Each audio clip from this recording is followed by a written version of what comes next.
Have you ever looked back on your life and realized how many impossible coincidences had to have happened in order for you to meet one person? The school you went to, the job you took, the holiday you almost canceled. If just one of those things had happened, you might have never met them. And some people call that luck, and others call it the invisible string theory. People always talk about the invisible string theory like it's about finding your soulmate, but I think they miss the most important part. The string isn't there to make you hold on to the wrong people. It's there to remind you what's truly meant for you that doesn't need to be forced. For a long time, I thought moving on meant giving up, that if I let go, I'd lose the future I'd imagined. But maybe that's just not how the string works. Maybe every person who leaves your life wasn't the one at the end of your string. Maybe they were just a part of the path that led you closer to where you were always supposed to be. And maybe the hardest thing you'll ever have to do is trust that letting go doesn't break the connection that's meant for you. Because if something is truly meant for you, you won't have to destroy it yourself trying to hold on to it. The invisible string doesn't ask you to chase, it asks you to trust.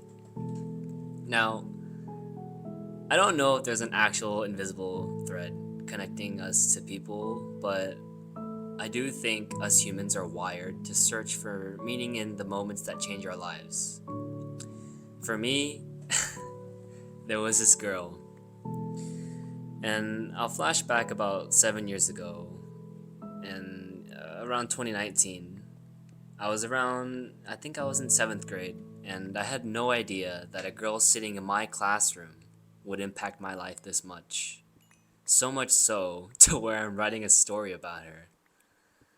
Now, we had talked for a little bit, and just one random day, she came up to me expressing her feelings towards me. I didn't know how to react or what to do, but eventually I confessed my feelings too. An important part of the story is that this was right before summer break, and our connection with each other had been basically over messages.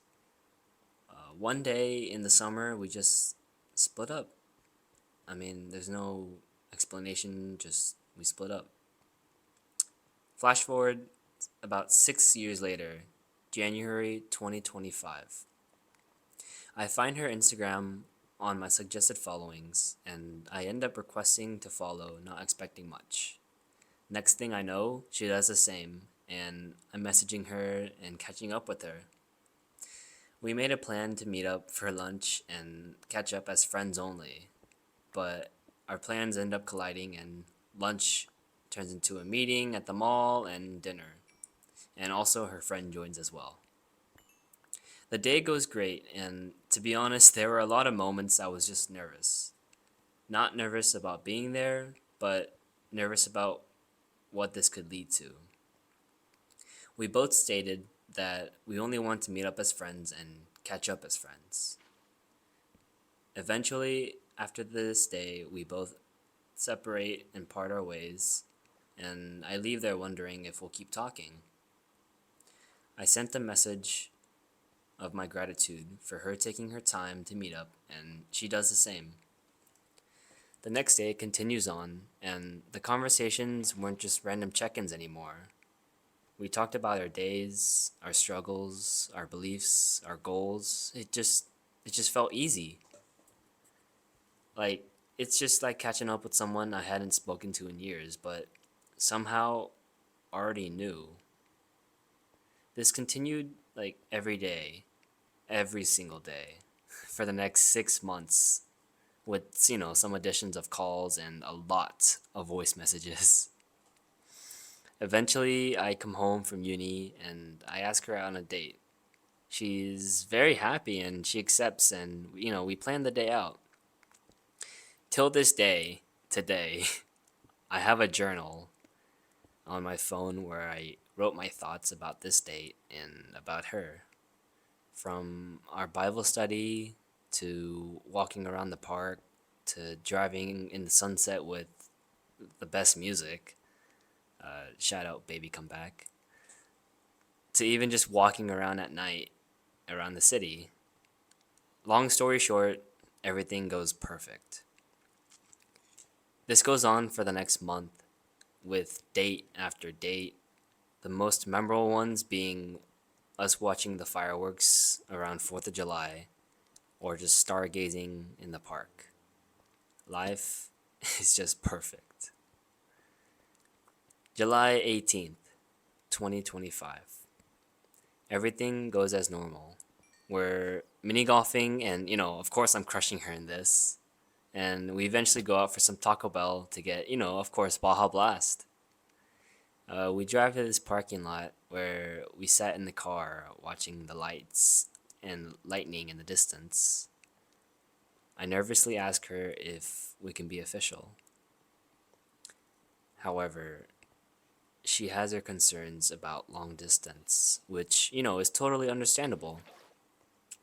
The distance is just something that she couldn't do, and she wanted to stay friends. At that moment, I didn't know how to feel, but I end up driving her home later, and she gives me a kiss on the cheek, and in my mind, it's kind of a symbol of goodbye. We sent a few messages as the days go on, and the thing she just mentioned is just stuck on my mind. Friends.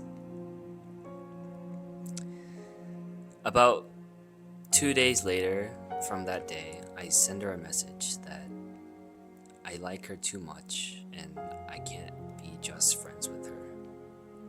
She understands, and we stop talking and texting. Every text, every moment, every call, everything was just now gone. It was kind of strange how quickly life could change. One day everything was perfect. Someone was a part of your everyday routine, someone you had looked forward to hearing from, and suddenly they weren't there anymore. It felt like a part of me was just gone, and I had no hate, no anger, no malice feeling towards her.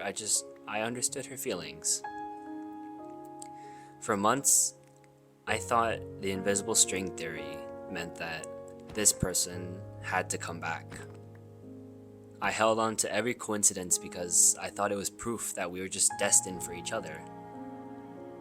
Eventually, I realized maybe I misunderstood the theory completely. Maybe the invisible string isn't attached to one specific person. Maybe it's attached to the life you're meant to live and the people you meet along the way. Every single person teaches you something, and some people are just chapters, not the whole story. Letting go doesn't mean the story failed. Trusting that what's meant for you won't require you to sacrifice your peace.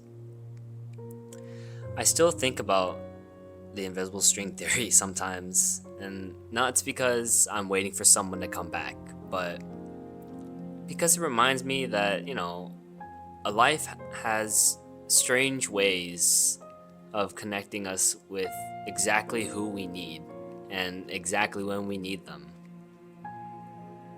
Maybe the invisible string theory was never there to guarantee someone would stay. Maybe it was there to remind you that some people can change your life even if they don't stay.